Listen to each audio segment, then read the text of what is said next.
We start to the top right-hand side of the map with our pink Protoss player. This is Zest. And at the bottom left-hand side, our red Terran player from Sidestorm Gaming is GuMiho. Now, guys, I know there's a few people that are interested in the other matches going on. What we're going to do is, after this, we're probably going to cast... it's kind of up to me, honestly. So maybe we cast... I don't know. We cast just GuMiho, Fantasy, Drogo, Zest, GuMiho, Drogo, and Fantasy Drogo. I think we're just going to cast everything. So we'll just kind of take it in whatever order it comes in. Maybe we do one of the TVPs first, just because that is kind of... Just to split up, we do like TVP, PvP, TVT, another TVP or something. Maybe we do that, just to kind of split things up a bit. I think that would work quite nicely. We'll probably do something along those lines. Can I do a straw poll to see what people want to see? I mean, if we're going to cast it all anyways, then it doesn't really make a difference, right? And if we don't waste time doing the whole straw poll thing, we can just spend more time going straight into the games, for example. Gnoy 000, thank you so much for the 100 bits. Got some love in the chat, please, for Gnoy. Thank you so much. You thought it was live? Yeah, I mean, so the matches are... These matches so far have all been live. Just we're playing 2 matches at a time. So the matches that we're going to have left after this are the remaining matches to be seen from replay. So, yes, they're not live, but they're literally completely spoiler-free. Nobody knows the result apart from the players. And they are essentially being cast live. I mean, they were played like less than 2 hours ago, so... Why does he not build a depot at the ramp? Does he not want to block? It's probably a thing where his build is very slightly different. Because he's going to send an SCV out here to build his racks in his factory, what he does is building this depot here actually saves him some mining time. So it actually gets him a few more minerals. And if he doesn't have the barracks here anyways, it just sort of sells the idea of some sort of proxy play going down. Now, Zest never even scouts this, so the whole kind of faking out and building everything over here doesn't really matter. One thing that Zest did see was the lack of an expansion, so he already knows that much here. Sentry on the way up to try and help. It's just one of those things. It's like a very minute difference. Like, you don't really need a wall up with how he's playing, not straight away anyways, so it's all good. Does the donation still put people's picks on balls, Akuma? Yes, it's $10 and you'll get a Rift Blush on a decoration. And you know what? If you want to do more than $10, I will also, for every $5 additional, I will add a Rift Blush to a decoration already on the tree without a Rift Blush. How about that? Does that seem like a fair deal? Because I have a lot of Rift Blushes to use. I don't know how best to use them. But yes, you can still get Rift Blushes on the tree. Yeah, that is a thing. Or just $5 and you can get a decoration on the tree without a Rift Blush. It doesn't even have to have a Rift Blush. It can just be Christmassy. Hallucinated Phoenix coming across the top side of the map. And we are going to be seeing the Twilight Council is dropping down here from Zest in the back of the main base. A couple of extra gateways dropping on down. So Banshee, Cloak, Tank. And GuMiho is essentially going for a big one base all in his Zest scouts. And he sees nothing. So, yeah, Zest not really getting much information about what's going on just yet. Apart from the fact that nothing is in the base. So it is going to be Cloak Banshee. I mean, Zest correctly sets up a couple of shield batteries here as GuMiho is going up against 3 gateways. Shield batteries. I mean, the Twilight Council, Chrono Boost, and Blink. I don't think that's ready in time for this push that's coming across. Because that push is going to get coming across in the next few moments. Marines and a tank. Just going to be getting set to come through the south side. Pushing across over to the right. See what's going to happen as we do see the Robo Facility dropping down here from Zest in the natural, and do see a Banshee just hopping up in towards the main base. Going to pick off a probe or so, and Sentry actually in some trouble too because there's no observer at because there's no Robo Facility. It's just now being built. Oh no, this Banshee can just pick away for days at these units. The shield batteries are going to be drained of energy already. Oh no. I mean, I kind of feel like Zest just didn't see enough to figure out how to go robo fast. I mean, Twilight is not the response you want against something like this at all, so Blink's just not going to be ready in time. We kind of knew that. I mean, by the time it is ready, it's going to be way too late, and this is disastrous. Tank's still alive. Banshees are still dealing huge amounts of damage. They can just sort of sit here and Zest is just dead. Wow, I mean, with a Twilight Council instead of a Robo, it's had the same tree since then, for a few years now. But I'm putting you on the tree, by the way, Scorpic. Sorry, I wanted just to go in game, though. You're going on the tree right now, on the right-hand side. Fairly high up. There you go. We've had the same tree for the last few years, but we get some good use out of it. But yeah, don't worry, Akuma. There'll be the tree's gonna be here all month, believe it or not. All month long. You've got some time. Top right hand side, GuMiho is our red Terran player. Bottom left hand side, our pink Protoss is Zest. As we get set up into this game 2 of the best of 3.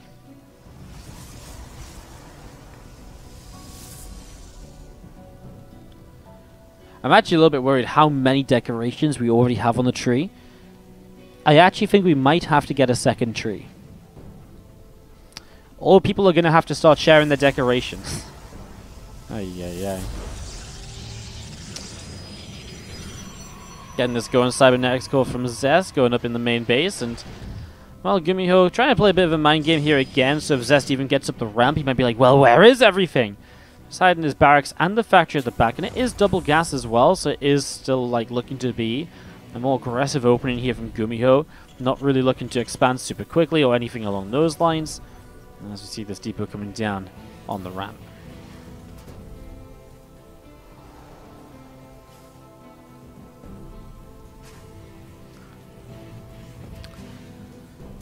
Next is coming up on the natural expansion, another Adept just being chrono boosted out at the moment, and Warp Gate coming up on the Cyber Core as well.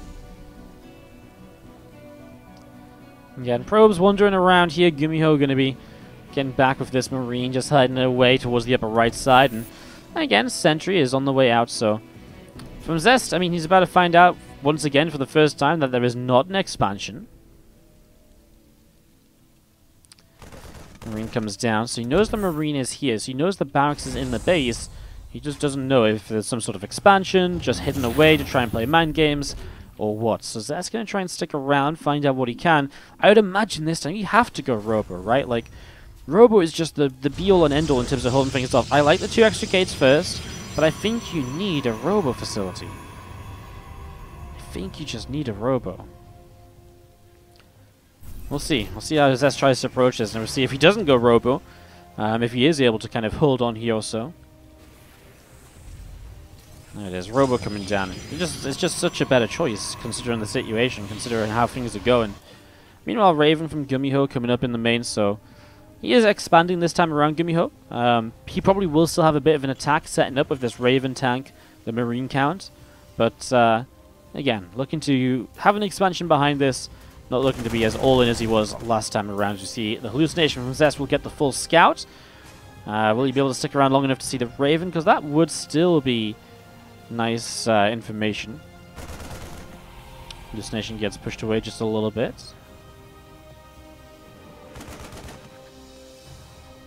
First Raven out, and the second one on the way up. I still feel like these Marines are doing a pretty good job of denying info here. I don't think the hallucination saw that much, considering.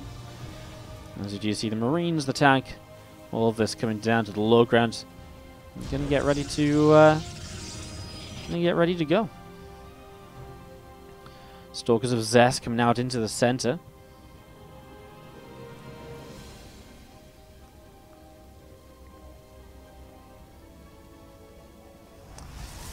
Twilight coming up behind the Robo. I mean, that's definitely the way to do it. Like, if you want to go Blink, and you don't quite know where the expansion is or whatever, do it after the Robo, right? And obviously this time he has, with the hallucination, the scout of the command center coming up. So knowing that the command center is coming up means that he can be like, okay, well, I can go Twilight now as well. I don't need a chrono boost out of Mortals and so on and so forth, because you're also expanding.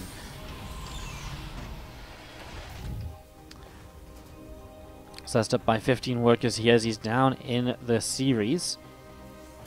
There's a couple of extra racks just coming in right now here from GuMiho. Again, all these Stalkers just gathered up together. Hallucinated Phoenix from Zest still coming up in towards the main base. As Marines, tanks, and a couple of Ravens are going to start pressing forward. Stalker starting to take a little bit of damage there. few Marines pull back just a little bit, and do you see these Stalkers just going to have to back away? I mean, they have to respect these tanks. They have a good little bit of range, so that makes it a bit more difficult to kite than usual, and already one tank gets a kill. There's some SCVs here too, so those tanks can be repaired up. There's actually multiple Stalkers going down so far. Obviously, you got a few Marines, but those tanks are still around. These Ravens are still up, and Interference Matrix could, of course, pick off a, or kind of hit down on an Immortal or something. Could be a very good way to just shut down one of the key units that will try and defend here, perhaps. Probe on the high ground gets blown up by 2 tanks. I mean, that's not quite what you would have been hoping for there, as those couple of tanks coming down, and are going to start putting comes in. Tanks will siege, and we are going to be seeing this pylon will get picked off. Starting to bunker up here. Stalkers are going to go across and pick off reinforcements as well. They get the Banshee. The tank is now under fire as well. And then Stalkers with the blink doing a good job. GuMiho needs to stop just rallying across the map. Instead, he needs to try and gather at home and come across with more units at a time. And those few Stalkers that are left over are actually working wonders at the moment. There's the tank, just one of them in range of the Nexus, but it does apply enough pressure to Zest to say, come on, at some point you've got to decide to come into me and attack, and that's not going to be fun for you. Marines will have bunkers to work with as well. Bunker on the back to help against those Stalkers, bunker in the front too. This tank will move a bit further forwards as well, which, again, can only agree with. Interference Matrix needs to come down on the Immortals here, and boom! Interference Matrix on both of them. Here we go. Auto turrets coming down to help out as well. SCVs repairing what they can. The auto turret's doing quite a lot of damage to help out. One SCV repairing this bunker is actually, for the moment, going to keep it alive, but then the Immortals come back into play, and GuMiho is cleaned up. Down by 7 workers. GuMiho has still got these Ravens up, but the Stalkers are looking for them, and they know where they are. Blink for 1, blinks for 2. GG's. Ravens are dead. Not GG in the game, though. I mean, GuMiho still is on 2 bases. Stimpack halfway done. His work account not too terrible, but it feels like Zest is starting to really be in a bit more of a controlling position. Zest has himself set up here now where he's got Blink, he's got Immortals. He didn't really lose any key units in that fight. It's just kind of made the game a little bit weirder, as we do have this Liberator coming all the way down to the bottom right corner. Tank shot kills off a Stalker just there. As a few of these Marines are gathering up, and again, everything continue to push across from Zest towards that upper right-hand side. Charge coming down from Zest here now as well. As we're going to be seeing a couple of these gateways starting to be built. All of these Stalkers and Immortals gathering up together. Again, there's that Warp Prism from Zest starting to come across towards the upper right-hand side of the map.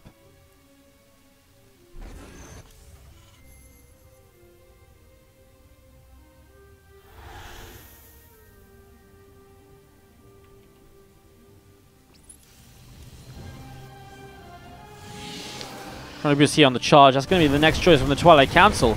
Charge obviously really kind of excels throughout the mid game when you have those Zealots to really start tanking these armies and to really start dealing with a lot of the damage that's being put out. And you can also get those Zealots. They do quite a lot of damage too if they last long enough, and the Charge obviously does very well in that stage. Much better than kind of just continue to mess up something ridiculous like Stalkers or so.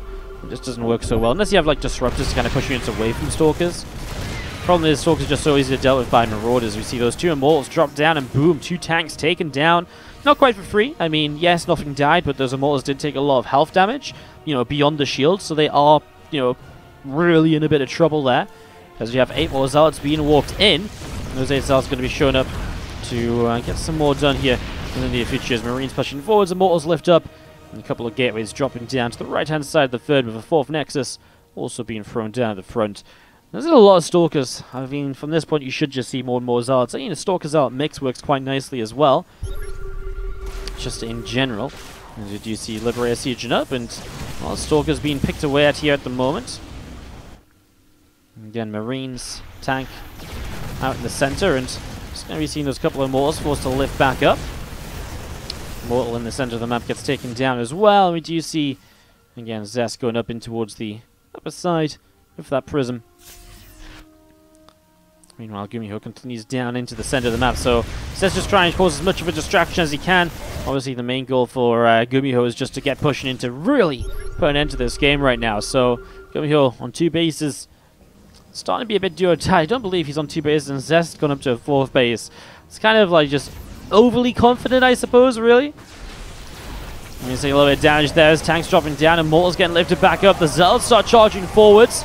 The Stalkers coming in as well, and Well, I mean, the SCV is short, but maybe just a little bit too late. There is +1 here for GuMiho that isn't here for Zest, as the warp in will not quite complete, so the Zealots will not come up. Oh my god, is Zest in trouble? GuMiho, I think, has done it.